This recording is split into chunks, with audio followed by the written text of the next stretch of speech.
બધાને લાગ્યું હતું કે વિક્રમ ઠાકોર મરી ગયો છે, પણ વિક્રમ ઠાકોર હજુ જીવતો છે.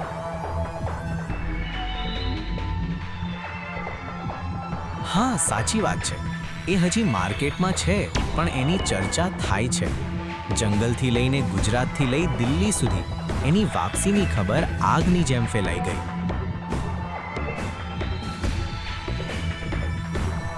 વિક્રમ ઠાકોરને ઉખેડવો પડશે, નહીં તો એક દિવસ આ દેશ જ એની સામે ઝૂકી જશે. ના ના, આપણે એવું નહીં કરવું. સિસ્ટમે વિક્રમ ઠાકોરને ખતમ કરવાની કોશિશ કરી. હવે વિક્રમ ઠાકોર જ સિસ્ટમને ખતમ કરશે, કેમ કે એ ઝૂકતો નહીં, ઝુકાવી દે છે.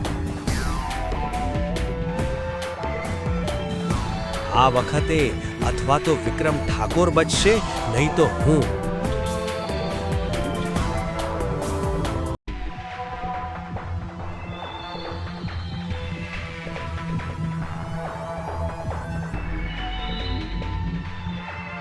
અમારી ચેનલને વિડીયો ગમે તો સબસ્ક્રાઇબ કરો. જય રામાપીર, જય બબારી.